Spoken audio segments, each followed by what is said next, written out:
P4 అనే policy తీసుకొచ్చి public private peoples partnership తో మీ ఆదాయాన్ని పెంచే విధానానికి, పేదలకు అండగా ఉండే విధానానికి శ్రీకారం చుడుతున్నాం. రెండోది ఉద్యోగాలు రావాలి. ప్రతి ఒక్కరికి పని ఉండాలి. పని ఉంటే మనం ఆరోగ్యం బాగుంటుంది, ఆదాయం వస్తుంది, మనిషి కూడా తృప్తినిస్తుంది. ఇప్పుడే ఒక టీచర్ ని, బేగం గారిని మీరు చూశారు. ఆవిడ మాట్లాడినప్పుడు నేను దినానికి 3-4 గంటలు కష్టపడుతున్నాను, దీని వల్ల నాకు ఆనందంగా ఉంది. కొంతమంది అన్నా నాకు మానసిక వికాసం ఉంది, నాకు స్ట్రెస్ లేదు, ఏదో ఒక పని ఉందని చెప్పే పరిస్థితికి వచ్చింది. ఇది యథార్థం. అందుకని ఈ రోజు పనికి కూడా నేను చూసింది, దీన్ని పెద్ద ఎత్తున ప్రోత్సహిస్తున్నాను. ఏదైతే ఈ రోజు మీరు ఆలోచిస్తున్నారో వర్క్ ఫ్రం హోమ్ అనేది ఒక విధానం కావాలి. మీకు అవసరమైతే స్కిల్ డెవలప్మెంట్ కోసం ప్రత్యేకమైన శ్రద్ధ పెడతాం. కంపెనీలు కూడా తీసుకురావడానికి ప్రోత్సహిస్తాం. మీ ఇంట్లో మీరు కూర్చొని చదువుకున్న వాళ్ళు పనిచేసే విధానానికి శ్రీకారం చుడతామని చెప్పి కూడా నేను మీకు తెలియజేస్తున్నా. చాలా మంది ఆడవాళ్లు ఉన్నారు.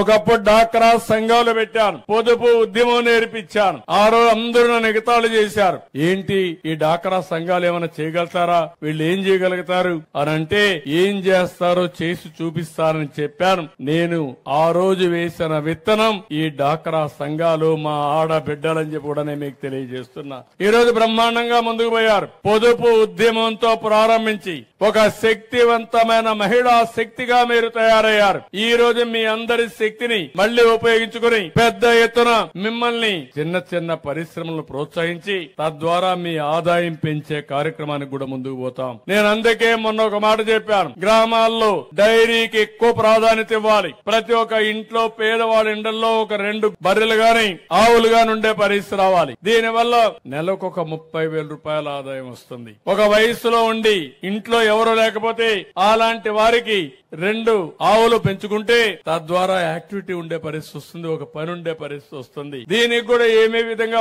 మోడర్నైజ్ చేయాలనో అవన్నీ కూడా చేస్తాం. అదే మాదిరిగా మూడోది పాపులేషన్. ఈ రోజు పాపులేషన్ మీరు చూస్తే మానవ వనరుల అభివృద్ధి కావాలి, స్కిల్ డెవలప్మెంట్ కావాలి. ఇంకో పక్క జనాభా కూడా తగ్గిపోయే పరిస్థితి వస్తా ఉంది. ఈ రోజు మీ కందుకూరులో కూడా 1.6 ఫెర్టిలిటీ రేట్. ఒక దంపతులు 1.6కు మాత్రం జన్మనిస్తున్నారు. అంటే 2.1 ఉంటే రీప్లేస్మెంట్ లెవెల్. మీ ఊర్లో మీరు చూస్తా ఉంటారు, జనాభా తగ్గిపోతా ఉంటారు. ముసలి వాళ్ళు ఏజ్ అయిన వాళ్ళందరూ ఉంటారు, చిన్న పిల్లలు కనపడరు, ఉన్నా కూడా కొంతమంది బయట వెళ్లిపోతారు. కడాన ఊర్లన్నీ కూడా పాడుపడిపోయే పరిస్థితికి వస్తా ఉంది, చూసుకునే వాళ్ళు లేక.